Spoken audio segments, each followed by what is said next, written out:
LTV news కి స్వాగతం. నేను నాగశ్రీ. బులెటిన్ లో ముందుగా హెడ్లైన్స్. జనాభా వృద్ధి రేటుపై సీఎం చంద్రబాబు సమీక్ష. సంతానోత్పత్తి రేటు పడిపోవడంతో ఆందోళన.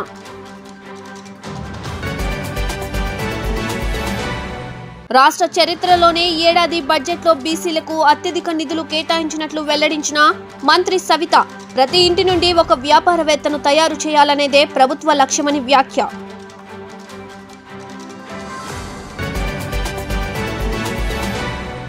ధాన్యం కొనుగోలుపై సమీక్ష నిర్వహించిన మంత్రి నాదెండ్ల మనోహర్. నిజాయితీగా మాటకు కట్టుబడి కూటమి ప్రభుత్వం సమర్థవంతంగా పనిచేస్తుందని వెల్లడి.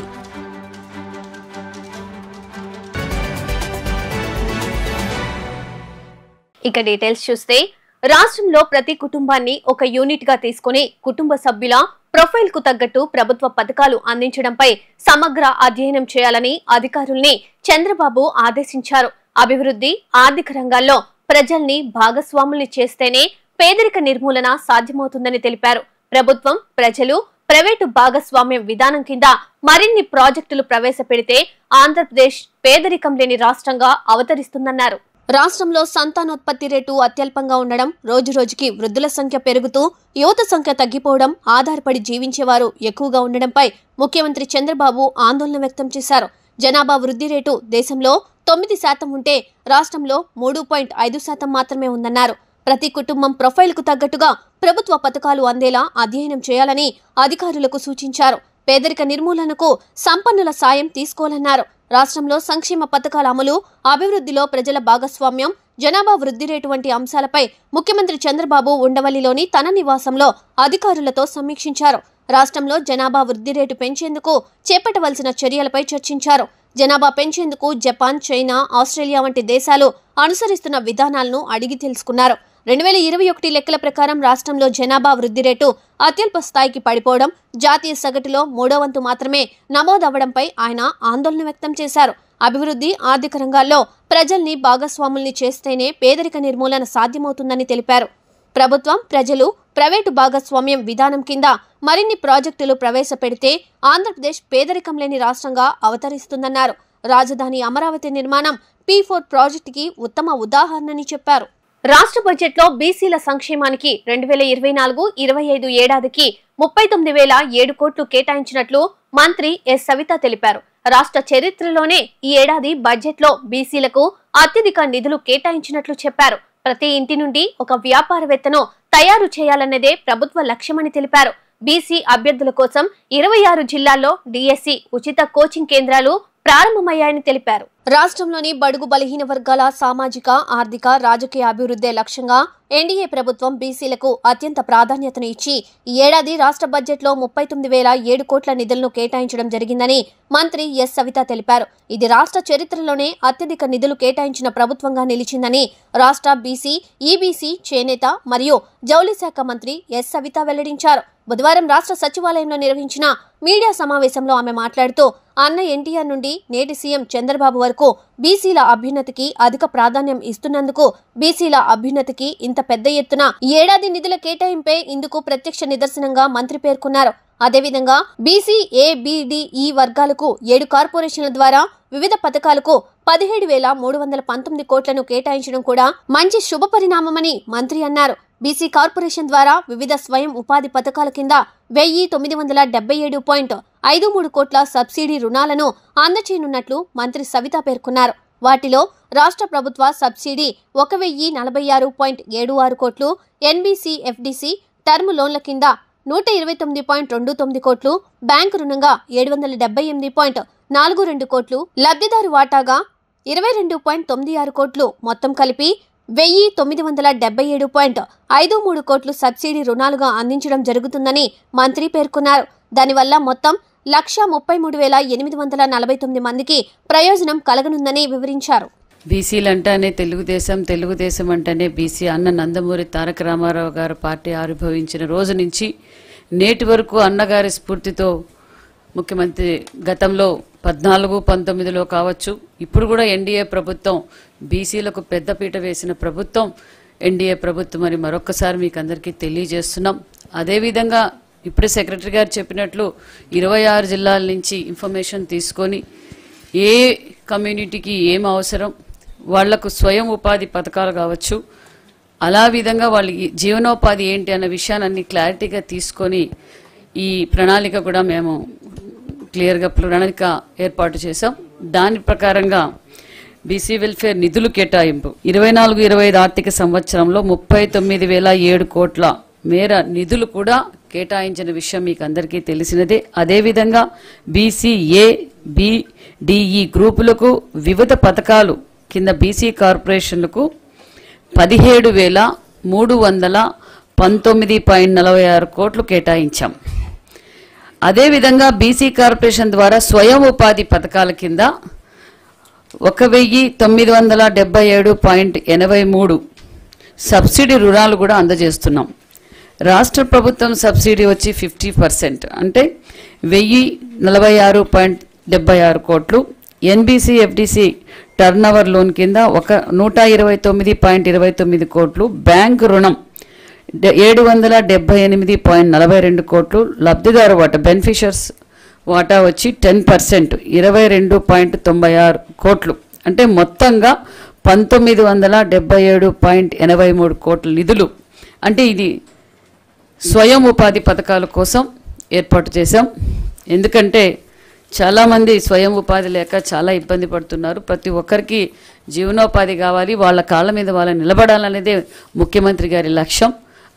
ఆ ప్రణాళికలో అది తయారు చేశాం. అదేవిధంగా స్వయం ఉపాధి పథకాలకు లబ్ధిదారులు 40,835 మందికి లబ్ధి చేకూరుస్తుంది. మొత్తం అమౌంట్ వచ్చి 747.24 కోట్లు. ఎన్బీసీ ఎఫ్డీసీ సబ్సిడీ పథకం కింద బ్యాంక్ లింకేజ్ లేకుండా నేరుగా రుణాలు 2,227 మంది లబ్ధిదారులకు లబ్ధి చెందుతుంది. 199.6 కోట్ల రూపాయలతో ఈ బ్యాంక్ లింకేజ్ లేకుండా రుణాలు ఇవ్వబోతున్నామన్న విషయాన్ని కూడా మీకు తెలియజేస్తున్నాం.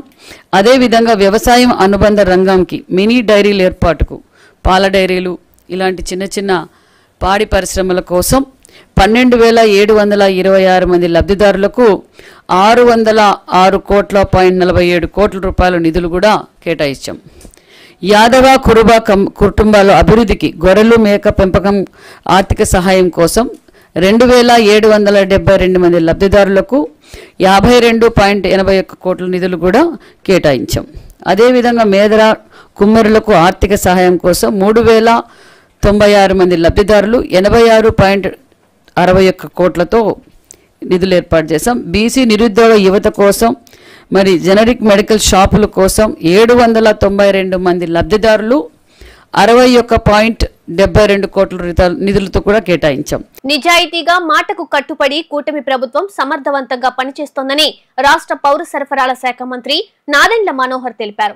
వైసీపీ 5 ఏళ్ల పాలనలో వ్యవసాయ, ఇరిగేషన్, డ్రైనేజీ రంగాలు తీవ్ర నిర్లక్ష్యానికి గురయ్యాయన్నారు. ధాన్యం సొమ్ము కూడా గత ప్రభుత్వం సకాలంలో ఇవ్వలేదన్నారు. అవనిగడ్డలో రెవెన్యూ సమావేశ మందిరంలో నియోజకవర్గ స్థాయి ధాన్యం కొనుగోలు సమీక్ష సమావేశం మంత్రి నాదెండ్ల మనోహర్ అధ్యక్షతన నిర్వహించారు. ఈ సమావేశంలో మంత్రి మాట్లాడుతూ రాష్ట్రంలో ఇప్పటికే 9,91,000 మెట్రిక్ టన్నుల ధాన్యం కొనుగోలు చేసి రైతులకు 2,283 కోట్ల నగదు చెల్లించామన్నారు. ఇందులో 2,067 కోట్ల సొమ్మును ధాన్యం విక్రయించిన రైతులకు 24 గంటల్లోనే చెల్లించినట్లు తెలిపారు.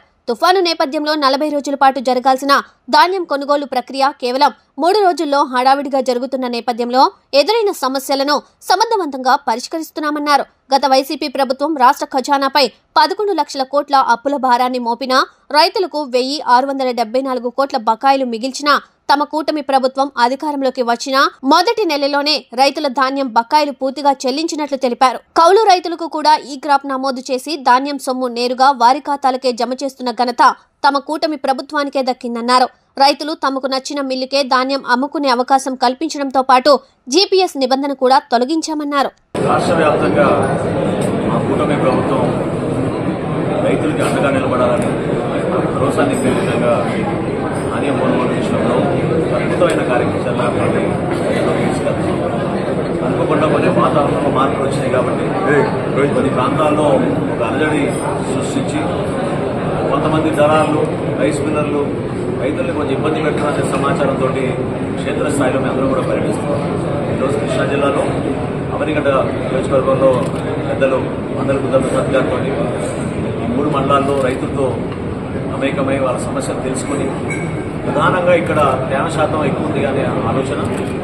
రెండోది 1262 నంబర్లు ధాన్యం కోసం వాళ్ళు కొంచెం ఆందోళన చెందుతున్నారు. 2 సమస్యలపైన కూడా అధికార యంత్రాంగంతో టెలికాన్ఫరెన్స్ ఏర్పాటు చేసి రైస్ మిల్లర్లందరూ కూడా ఆదేశాలు ఇవ్వడం జరిగింది. ఎట్టి పరిస్థితుల్లో చివరి గింజ వరకు కొనే బాధ్యత రాష్ట్ర ప్రభుత్వం తీసుకుంటుంది. ఎక్కడ కూడా కనీస మద్దతు ధర కన్నా తక్కువ కొంటే రేపటి నుంచి కలెక్టర్ గారికి ఆదేశాలు ఇవ్వడం జరిగింది. వాళ్ళకి ఖచ్చితంగా వాళ్ళపైన క్రిమినల్ యాక్షన్ తీసుకునే విధంగా కేసులు పెట్టే విధంగా మేము ముందుకెళ్తాం. రైతులు ఎవరు కూడా మిల్లర్ దగ్గరికి వెళ్ళి మాకు అన్యాయం జరిగిందనే భావన వాళ్ళకి కలగకూడదు. 1725 రూపాయలు, మంచి క్వాలిటీ అయితే 1740 రూపాయల చొప్పున కనీస మద్దతు ధరతోటి రాష్ట్ర వ్యాప్తంగా కొనాల్సిన బాధ్యత ప్రభుత్వానికి ఉంటుంది, అదేవిధంగా మిల్లర్లకు ఉంటుంది. ఆ పొరపాటు చేయకుండా ఉండడానికి కోసం చిన్న చిన్న గ్యాప్లు ఎక్కడ ఉంటాయి, ట్రాన్స్పోర్టేషన్ విషయంలో కానివ్వండి, లేబర్ విషయంలో కానివ్వండి, గోతాల విషయంలో కానివ్వండి, అన్ని విధాలుగా పౌర సరఫరాలు సహకరించి మేము అండగా నిలబడడానికి సిద్ధంగా ఉన్నాం. రెవెన్యూ సిబ్బంది, వ్యవసాయ సిబ్బంది అందరూ కూడా సమాయుత్తమై ఇక్కడ ఉన్న 6 మండలాల్లో కూడా అవనిగడ్డలో ఎక్కడ కూడా పొరపాటు లేకుండా ధాన్యం కొనుగోలు చేయాల్సిన అవసరం ఉంది. ఇందాక నేను వివరాలు కూడా చెప్పాను. 24 గంటల లోపు మేము ఇప్పటివరకు ధాన్యం కొనుగోలు చేసిన విషయంలో 24 గంటల లోపు 93% మంది రైతులకి డబ్బులు వాళ్ళ ఖాతాల్లో పడిపోయినాయి. దాదాపు 2,800 కోట్ల రూపాయలు ధాన్యం కొనుగోలు మేము చేశాం. కృష్ణా జిల్లాలో ప్రత్యేకంగా 1,24,000 మెట్రిక్ టన్నులు ఆల్రెడీ మేము ధాన్యం కొనుగోలు చేయడం జరిగింది. ఖచ్చితంగా మీ అందరికీ కూడా నేను మీడియా మిత్రుల ద్వారా రైతులకి భరోసా ఇస్తున్నాం. ప్రభుత్వం తరఫున ఎక్కడ పొరపాటు లేకుండా ప్రతి రైతుకి మేము అండగా నిలబడతాం. రైతులే రాజుగా మేము భావించి అతను ఎదుర్కొనే సమస్యల్ని తీర్చే విధంగా క్షేత్రస్థాయిలో పర్యటించి మేము న్యాయం చేస్తామని ఈ సందర్భంగా తెలియజేస్తున్నాం. విజయవాడలో మున్సిపల్ శాఖ మంత్రి నారాయణతో మంత్రి నిమ్మల రామానాయుడు భేటీ అయ్యారు. గత వైసీపీ పాలనలో ఎన్టీఆర్ టిడ్కో ఇళ్లకు 1 అరబస్తా సిమెంట్ గాని ₹1 గాని ఖర్చు చేయలేదని, ఎన్టీఆర్ టిడ్కో ఇళ్లను పూర్తి చేయలేదు గాని ఆ ఇళ్లను బ్యాంకులో తాకట్టు పెట్టి జగన్ 5,000 కోట్లు లోన్ తెచ్చి ఆ నిధులు దారి మళ్లించిన ఘటనపై ఇరువురు మంత్రుల మధ్య ఆసక్తికరమైన చర్చ జరిగింది. నాడు టీడీపీ ప్రభుత్వం నిర్మాణం చేసిన టిడ్కో ఇళ్లను వెంటనే పూర్తి చేసి లబ్ధిదారులకు అందించేలా సహకరించాలని, గత వైసీపీ నిర్లక్ష్యం చేసిన ఎన్టీఆర్ టిడ్కో ఇళ్ల సముదాయంలో రోడ్లు, డ్రైనేజీలు, త్రాగునీరు వంటి మౌలిక వసతులను పూర్తి చేయాలని మంత్రి నారాయణను మంత్రి నిమ్మల రామానాయుడు కోరారు. చెన్నై నుండి ఎర్ర చందనాన్ని అక్రమంగా తరలిస్తున్న లారీని గుంటూరు జిల్లా మంగళగిరి పోలీసులు స్వాధీనం చేసుకున్నారు. ముందస్తుగా అందిన సమాచారం ప్రకారం కాజా టోల్ ప్లాజా వద్ద పోలీసులు తనిఖీలు నిర్వహించారు. తమిళనాడు నుండి అస్సాంకు పేపర్ లోడ్ తో వెళ్తున్న లారీలో ఎర్ర చందనాన్ని తరలిస్తున్నట్లు గుర్తించారు. 49 దుంగలను స్వాధీనం చేసుకుని లారీని సీజ్ చేశారు. చెన్నై నుండి అస్సాంకి అక్రమంగా ఎర్రచందనం తరలిస్తున్న లారీని మంగళగిరి గ్రామీణ పోలీసులు స్వాధీనం చేసుకున్నారు. పోలీసు ఉన్నతాధికారులకు వచ్చిన విశ్వసనీయ సమాచారం మేరకు మంగళగిరి మండలం కాజా టోల్గేట్ వద్ద పోలీసులు వాహన తనిఖీలు చేపట్టారు. తమిళనాడు నుండి పేపర్ బండిల్స్ తో వెళ్తున్న లారీని ఆపి తనిఖీ చేయగా ఎర్రచందనం పట్టుబడింది. పేపర్ బండిల్స్ మధ్యలో ఉన్న 49 ఎర్రచందనం దుంగలను పోలీసులు స్వాధీనం చేసుకున్నారు. పోలీసులు దీనిపై సమగ్ర దర్యాప్తు చేస్తున్నారు. ప్రత్యేక విభాగం ద్వారా రాబడిన సమాచారం మేరకు కాజా టోల్ గేట్ వద్ద వెహికల్ చెకింగ్ లో భాగంగా ఏదైతే మనకి రాబడిన సమాచారం మేరకు అక్కడ వాహనాలను తనిఖీ చేస్తూ ఉండగా అక్కడ ఒక వాహనము అనుమానాస్పదంగా దాన్ని చెక్ చేయటం జరిగింది. ఆ టైంలో ఆ వాహనంలో మొత్తం కూడా పేపర్ బండిల్స్ ఏదైతే A4 సైజు పేపర్ బండిల్స్ మొత్తం లోడ్ చేయబడి ఉన్నాయి. దాంట్లో మధ్య భాగంలో పైన మొత్తము కూడా ఈ పేపర్ బండిల్స్ వేసి మధ్యలో కొన్ని లాగ్స్, రెడ్ శాండిల్ లాగ్స్ దాంట్లో లోడ్ చేయబడి ఉన్నవి. అవన్నీ కూడా రెడ్ శాండిల్గా మేము గుర్తించి వాటిని తర్వాత తరలించి అక్కడ క్రమంలో మన పోలీస్ స్టేషన్ తీసుకొచ్చి వాటిని కూడా కౌంట్ చేయటం కానీ, వాటి వెయిట్లు కానీ, వాటి యొక్క లెంగ్త్లు కానీ ఇవన్నీ కూడా మన మీడియేటర్ సమక్షంలో అవన్నీ చేస్తాం జరుగుతూ ఉంది. అది ఇంకా దాంట్లో ప్రాసెస్లో ఉంది, ఇక కంప్లీట్ కాలేదు. కానీ ఈ సమాచారము మనం అక్కడ వెహికల్ చెకింగ్లో భాగంగా చెక్ చేస్తూ ఉన్నప్పుడు ముద్దాయి అక్కడ మనకు కొంచెం అబ్స్కాండింగ్ కావటం జరిగింది. వెహికల్ని వదిలేసి తర్వాత లాగ్స్ మొత్తం వెయిట్ చేస్తే సుమారుగా అవి 49 లాగ్స్ ఉన్నాయి. డిఫరెంట్ వెయిట్స్తో ఉన్నాయి. ఓవరాల్గా టోటల్ వెయిట్ వచ్చేసి 1201 కేజీ ఇక దాన్ని మేము లెక్కించడం జరిగింది. ఇవంతా కూడా మన చట్ట ప్రకారం దాన్ని కేసు నమోదు చేసి ముద్దాయిల్ని అరెస్ట్ చేయడం, ఇవంతా కోర్టు వారి సమక్షంలో ప్రొడ్యూస్ చేయడం జరుగుతుంది. మంత్రి నారా లోకేష్ స్ఫూర్తితో చేనేత కార్మికులు మెరుగైన వేతనాల కోసం చేనేత శిక్షణా కేంద్రాన్ని ప్రారంభించినట్లు నందం అబద్దయ్య తెలియజేశారు. కూలి పనులకు వెళ్లి 200 రూపాయల సంపాదనతో నష్టపోతున్న యువతకు చేనేత శిక్షణలో నైపుణ్యం పొంది ఇంటి వద్దనే మెరుగైన ఉపాధి లభిస్తుందని అన్నారు. చేనేత కార్మికుల అభివృద్ధి కొరకు ఆంధ్రప్రదేశ్ రాష్ట్ర నైపుణ్య శిక్షణ అభివృద్ధి కార్పొరేషన్ చేనేత జౌళి శాఖ ఆధ్వర్యంలో మంగళగిరి పట్టణంలోని రాజీవ్ గృహకల్ప రోడ్డులో నైపుణ్య శిక్షణ వీవింగ్ సెంటర్ను Andhra Pradesh Padmashalya welfare development corporation chairman Nandam Abaddayya ప్రారంభించారు. ఈ సందర్భంగా ఆయన మాట్లాడుతూ పట్టణంలో 30 మంది చేనేత కార్మికులకు 45 రోజుల పాటు వెఫ్ట్ ఇక్కత్ బల్లకమ్మిలపై నైపుణ్య శిక్షణ పొంది రోజుకు సగటున 600 రూపాయలు చేనేత కార్మికులు మజూరీ పొందవచ్చునని అన్నారు. చేనేతకు పూర్వ వైభవం తీసుకొచ్చేందుకు స్థానిక ఎమ్మెల్యే మంత్రి నారా లోకేష్ కృషి చేస్తున్నారని అన్నారు. చేనేత జౌళి శాఖ additional director K Srikanth Prabhakar మాట్లాడుతూ రాష్ట్ర వ్యాప్తంగా 5 సెంటర్లను చేనేత కార్మికుల కోసం ప్రారంభిస్తున్నట్లుగా తెలిపారు. 2 రకాల నైపుణ్య శిక్షణ పొందడం వలన చేనేత కార్మికులకు అనేక మంది ఉపాధి అవకాశాలు మెరుగుపడతాయని ఆయన తెలిపారు. వీటి ద్వారా నైపుణ్యం పొంది నేసిన చేనేత వస్త్రాలకు మార్కెట్లో మంచి గిరాకీ ఉంటుందన్నారు. దీని వలన చేనేత కార్మికుల జీవనోపాధి మెరుగుదలకు ఉపయోగపడుతుందని తెలిపారు. మరి ఈరోజు మంగళగిరి పట్టణంలో పాత దోబీఖానాలు ఇక్కడ ఏర్పాటు చేసినటువంటి రజకుల కమ్యూనిటీ హాల్ నందు మన ప్రియతమ యువ నాయకులు, జాతీయ పార్టీ ప్రధాన కార్యదర్శి, ఐటీ విద్యాశాఖ మార్చిలో స్థానిక శాసనసభ్యులు గౌరవనీయులు నారా లోకేష్ గారి స్ఫూర్తితో ఆయన ఆలోచనకు అనుగుణంగా ఈరోజు చేనేత కార్మికులకి మెరుగైన వేతనాలు వచ్చేదానికి శిక్షణా తరగతులు ప్రారంభించుకోవడం జరిగింది. మళ్ళీ ఇందులో ముఖ్యంగా ఇక్కత్ సంబంధించినటువంటి పోచంపల్లి డిజైన్ అవన్నీ కూడా తయారు చేసేదానికి దాదాపు 45 రోజులు శిక్షణ ఇవ్వటం జరుగుతూ ఉంది. అదేవిధంగా బిళ్ళకమ్మి అనే ఒక రకాన్ని అది కూడా మరి శిక్షణ ఇవ్వటం జరుగుతూ ఉంది. దానికి దాదాపు 600 రూపాయల రోజుకి మరి వేతనం వచ్చే విధంగా వాళ్ళు ఏర్పాటు చేయటం జరిగింది. ముఖ్యంగా యువత మరి వేరే 300, 200 కూలీలకి వెళ్ళకుండా ఇంటి పొట్టునే ఉండి మరి ఈ యొక్క శిక్షణ తీసుకున్న వాళ్ళకి దాదాపు 400 రూపాయలు అంటే మరి మంచి మజూరీ వస్తున్నట్టు. మరి అదేవిధంగా 600 రూపాయలు మీరు ఏది అనుకూలంగా ఉందో అది నేర్చుకొని మరి మీ జీవనోపాధాన్ని పెంపొందించుకోవాల్సిందిగా ఈ సందర్భంగా మీ అందరిని కూడా కోరుతూ ఉన్నాను. మరి చేనేత ఇంకా ఇదే కాకుండా ఇంకా నైపుణ్యంగా డిజైన్లు మరి వివిధ ప్రాంతాల్లో తయారవుతూ ఉన్నాయి. అదేవిధంగా చీరాల అటు ఆ ప్రాంతాల్లో కూడా జాకార్డ్ మోకాల మీద అనేక రకాలైనటువంటి డిజైన్లు, పెద్ద పెద్ద డిజైన్లు, బోర్డర్స్ తయారు చేస్తూ ఉన్నారు. ఈ రాష్ట్రంలో ఎక్కడ లేటెస్ట్గా తయారు చేస్తున్నా అవి కూడా మంగళగిరిలో కూడా తయారు చేసి మీ ఉపాధిని మెరుగుపరుచుకోవాల్సిందిగా ఈ సందర్భంగా కోరుతూ ఉండ. సో రాష్ట్ర ప్రభుత్వం అంటే ముఖ్యమంత్రి గారి ఆదేశాల మేరకు ఈ చేనేత కార్మికులకు వృత్తి నైపుణ్యాన్ని కల్పించాలా, ఇంకా ఎక్కువ వృత్తి నైపుణ్యాన్ని పెంపొందించి వాళ్ళకి ఎక్కువ మజూరీలు రావడానికి, రిటర్న్స్ రావడానికి, వేజెస్ రావడం కోసం అనేసి ప్రయత్నం చేయమని, ఎక్కడ వీలైతే అక్కడ స్కిల్ డెవలప్మెంట్ వాళ్ళతోని స్కిల్ ట్రైనింగ్ ప్రోగ్రామ్స్ పెట్టి స్కిల్ ఎన్హాన్స్మెంట్ ట్రైనింగ్ ప్రోగ్రామ్స్ పెట్టి వాళ్ళకి మజూరీలు ఎక్కువ వచ్చేటట్లుగా ఇచ్చిన ఇన్స్ట్రక్షన్స్ మేరకు ఈరోజు అంటే మొత్తం రాష్ట్రంలో 5 ట్రైనింగ్ సెంటర్స్ మనం స్టార్ట్ చేస్తున్నాము.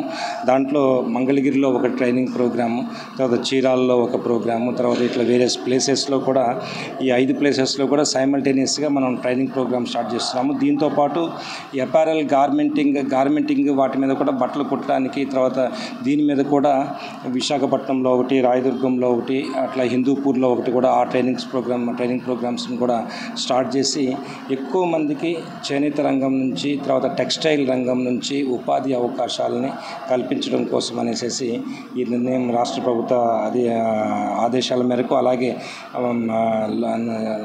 ఇక్కడ లోకల్ ఐటీ మినిస్టర్ గారి ఇన్స్ట్రక్షన్స్ మేరకు ఈ కార్యక్రమం చేపట్టడం జరిగింది. కౌన్సిలింగ్ కోటాలో చేరిన విద్యార్థులు ఫీజులు చెల్లించాలని ఇంజనీరింగ్ కళాశాలల యాజమాన్యం వేధిస్తున్నట్లు వైఎస్ఆర్ విద్యార్థి సంఘం రాష్ట్ర వర్కింగ్ ప్రెసిడెంట్ ఏ రవిచంద్ర ఆరోపించారు. ఉచితంగా సీటు పొందిన విద్యార్థులను ఫీజుల కోసం వేధిస్తున్నట్లు ఇంజనీరింగ్ కళాశాలపై తక్షణమే చర్యలు తీసుకోవాలని డిమాండ్ చేశారు. ఫీజులు చెల్లించాలంటూ విద్యార్థులను వేధిస్తున్న ఇంజనీరింగ్ కళాశాలపై తక్షణమే చర్యలు చేపట్టాలని మంగళగిరి బైపాస్ రోడ్లో గల ఉన్నత విద్యా మండలి కార్యాలయంలో చైర్మన్ ఆచార్య కె రామమోహన్ రావుకు వైఎస్ఆర్ విద్యార్థి సంఘం నాయకులు వినతి పత్రాన్ని అందించారు. ఈ సందర్భంగా వైఎస్ఆర్ విద్యార్థి సంఘం రాష్ట్ర వర్కింగ్ ప్రెసిడెంట్ ఏ రవిచంద్ర మాట్లాడుతూ రాష్ట్రంలోని ఇంజనీరింగ్ కళాశాలల యాజమాన్యాలు కౌన్సిలింగ్ కోటాలో బీటెక్ కోర్సులు చేసిన విద్యార్థులను ఫీజులు చెల్లించాలని తీవ్ర ఒత్తిడికి గురి చేస్తున్నారని అన్నారు. ముందుగానే ఫీజు మొత్తం లేదా సగమైన చెల్లించాలని యాజమాన్యం విద్యార్థులపై తీవ్ర ఒత్తిడికి గురి చేస్తున్నారని వారు చెప్పారు. ఈ విషయంపై ఉన్నత విద్యా మండలి కనీసం స్పందన కూడా లేదని అన్నారు. ఇప్పటికైనా అడ్డగోలుగా విద్యార్థులపై ఫీజుల కోసం ఒత్తిడి చేస్తున్న ఇంజనీరింగ్ కళాశాలపై ఉన్నత విద్యా మండలి కూటమి ప్రభుత్వం వెంటనే స్పందించాలని, తగిన చర్యలు చేపట్టాలని డిమాండ్ చేశారు. రాష్ట్రంలో ఇంజనీరింగ్ కళాశాలల యాజమాన్యాల దాష్టికాలు పెచ్చిమీరిపోతా ఉన్నాయి. రాష్ట్ర ఉన్నత విద్యా మండలి కానీ రాష్ట్ర విద్యాశాఖ మంత్రి గారి చోద్యం చూస్తూ ఉన్నారు. విద్యార్థుల జీవితాలతో చెలగాటమాడుతూ ఉన్నారు. ఈ రాష్ట్రంలో కౌన్సిలింగ్లో సీటు పొందిన ఇంజనీరింగ్ కళాశాలలో చేరిన విద్యార్థులు కాలేజీ యాజమాన్యాలు మీకు కౌన్సిలింగ్లో సీటు పొందినా కానీ మీరు కాలేజీ ఫీజు మొత్తం చెల్లించాలని విద్యార్థులను తీవ్రంగా హింసిస్తూ ఉన్నారు. ముఖ్యంగా మీరు మొత్తం చెల్లించకపోయినా కనీసం సగమైన చెల్లించాలని విద్యార్థులు తీవ్రంగా ఒత్తిడి చేస్తూ ఉన్నారు. విద్యార్థులు ఫీజు చెల్లించకపోతే ఎప్పటిలోగా ఫీజు చెల్లిస్తారో తల్లిదండ్రులను పిలిచి అండర్టేక్ లెటర్లు తీసుకుంటున్న దుస్థితి ఈ రాష్ట్రంలో ఇంజనీరింగ్ కళాశాలల్లో నెలకొని ఉంది. గతంలో జగన్మోహన్ రెడ్డి గారి ప్రభుత్వంలో ఇంజనీరింగ్ విద్యార్థులు ఒక్క విద్యార్థి అయినా ఫీజు చెల్లించకుండా బయటకు ఫీజు చెల్లించాలని ఏ యాజమాన్యాలు ఒత్తిడి చేయకుండా జగన్మోహన్ రెడ్డి గారు మొత్తం ఫీజు ఏ నెల ఎప్పుడు ఏ క్వార్టర్ ఫీజు ఇవ్వాలో ముందే తేదీలు ప్రణాళికాబద్ధంగా నిర్ణయించి ఫీజులు విద్యార్థుల తల్లిదండ్రుల ఖాతాల్లోకి అందించారు. కానీ కూటమి ప్రభుత్వం అధికారం చేపట్టిన 6 నెలల్లోనే ఫీజులు కట్టాలని యాజమాన్యాలు విద్యార్థులను ఒత్తిడి చేస్తూ ఉన్నారు. కౌన్సిలింగ్లో సీటు వస్తే విద్యార్థులు ఎలా ఫీజు చెల్లిస్తారు? మీకు ప్రభుత్వమే కాలేజీ యాజమాన్యాలకో తల్లిదండ్రుల ఖాతాలకు ఫీజు చెల్లిస్తుంది కదా. అటువంటప్పుడు విద్యార్థుల దగ్గర నుంచి ఫీజులు వసూలు చేయడం అంటేనే ప్రభుత్వ నిబంధనలు మీరు పట్టించుకోవడం లేదు. ముఖ్యంగా ఉన్నత విద్యా మండలి కార్యాలయం ఈరోజు కాలేజీ యాజమాన్యాలపైన ఎటువంటి చర్యలు తీసుకోవడం లేదు. కౌన్సిలింగ్లో సీటు పొందిన విద్యార్థుల దగ్గర నుంచి కాలేజీ యాజమాన్యాలు ఫీజులు వసూలు చేయడం అంటే అంతకంటే దుర్మార్గం, దారుణం ఇంకేమీ లేదు. కాలేజీ యాజమాన్యాలపైన క్రిమినల్ కేసు నమోదు చేయాలి, వాటి గుర్తింపును రద్దు చేయాలని చెప్పేసి వైఎస్ఆర్ స్టూడెంట్ యూనియన్ ప్రభుత్వాన్ని డిమాండ్ చేస్తూ ఉంది. ఈ రాష్ట్రంలో విద్యాశాఖ మంత్రి లోకేష్ గారు స్పందించాలి, ఒక ప్రకటన ఇవ్వాలి. ఇప్పటికే జిల్లా కలెక్టర్ల దృష్టికి అనేక సార్లు తీసుకెళ్ళాం, యాప్సీ చైర్మన్ దృష్టికి తీసుకెళ్ళాం, ఎవరు పట్టించుకోవడం లేదు. కాలేజీ యాజమాన్యాలు చాలా దారుణంగా విద్యార్థుల వద్ద నుంచి ఫీజులు వసూలు చేస్తూ ఉన్నారు. చాలా దౌర్జన్యంగా మొన్న గుడివాడలో అలాగే చేశారు.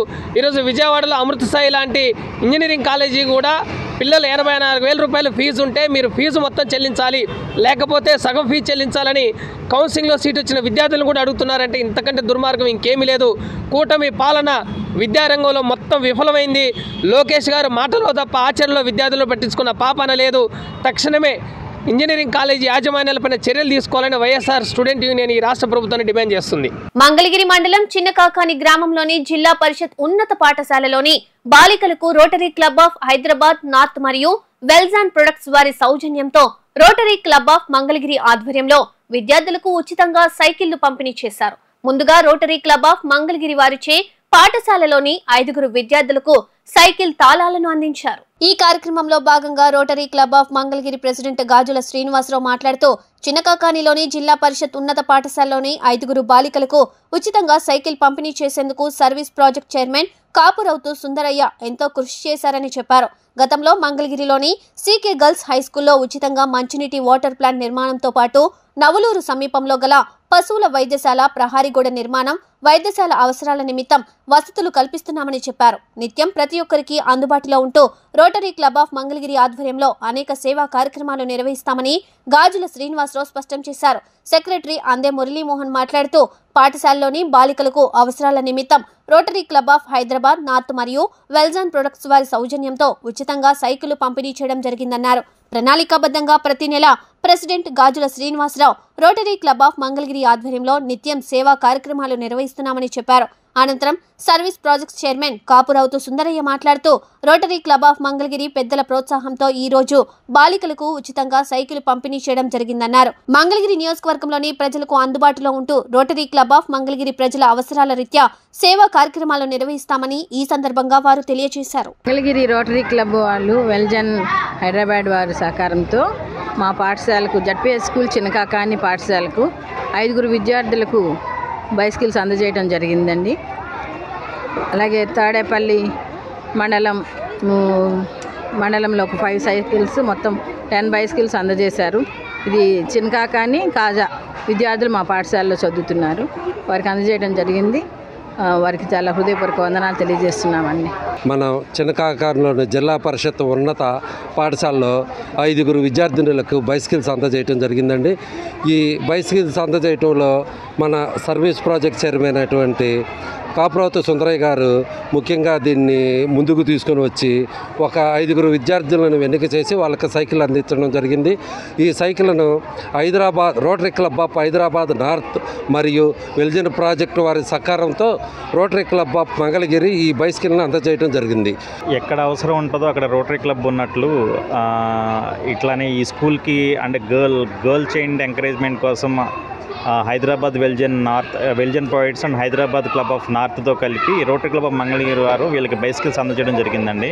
దాకా మన ప్రెసిడెంట్ గారు చెప్పినట్లు ఇట్లానే కాకుండా గర్ల్స్ హై స్కూల్లో అన్ని చాలా అంటే డైలీ ఎవ్రీ మంత్ ఏదో ఒక సర్వీస్ ప్రాజెక్ట్ చేస్తూనే ఉంటాము. దాంట్లో భాగంగా ఈరోజు ఈ ప్రాజెక్ట్ చేయడం జరిగింది. దానికి రోటరీ క్లబ్ ఆఫ్ మంగళగిరి తరఫున ధన్యవాదాలు తెలుపుతున్నాను. Rotary club of Hyderabad north అలాగే వెల్జన్ ప్రాజెక్ట్స్ సంయుక్తంగా విద్యార్థుల్ని చదువుకునే విషయంలో వారికి ఏ విధమైన సహాయం కావాలో చేసే కార్యక్రమంలో ఈ మన మంగళగిరి మండలంలో కాజా చిన్నకాకాని గ్రామాలకి ఉన్న ఒకే జడ్పీ హై స్కూల్ అండి ఇది. ఈ స్కూల్లో 5 విద్యార్థినులకి బైసికల్స్ ఇవ్వడం జరుగుతుంది.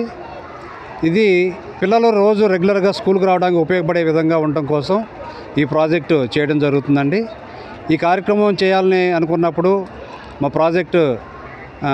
మా క్లబ్ ప్రెసిడెంట్ గారు గాజుల శ్రీనివాసరావు గారు, అలాగే మా అందరికీ ఎప్పుడూ సహాయ సహకారాలు అందించే అనిల్ చక్రవర్తి గారు, రత్నప్రభాకర్ గారు లాంటి పెద్దలందరూ కలిసి మా మంగళగిరిలో కూడా పిల్లలకి ఈ అవకాశం కల్పించాలని చెప్పి హైదరాబాద్ నార్త్ క్లబ్ వారిని కోరటం, వారు దానికి అంగీకరించి మనకి ఇక్కడ 5 సైకిళ్ళు పంపించడం జరిగింది.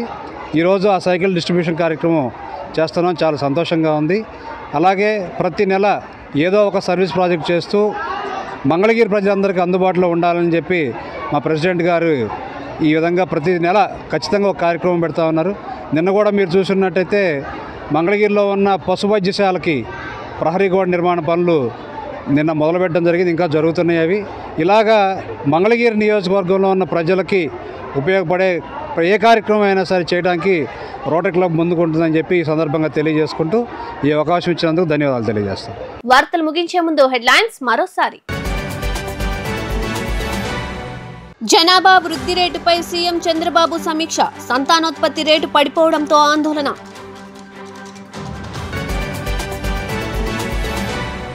రాష్ట్ర చరిత్రలోనే ఏడాది బడ్జెట్లో బీసీలకు అత్యధిక నిధులు కేటాయించినట్లు వెల్లడించిన మంత్రి సవిత.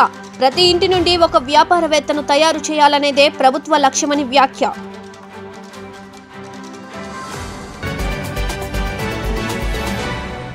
ధాన్యం కొనుగోలుపై సమీక్ష నిర్వహించిన మంత్రి నాదెండ్ల మనోహర్. నిజాయితీగా మాటకు కట్టుబడి కూటమి ప్రభుత్వం సమర్థవంతంగా పనిచేస్తుందని వెల్లడి.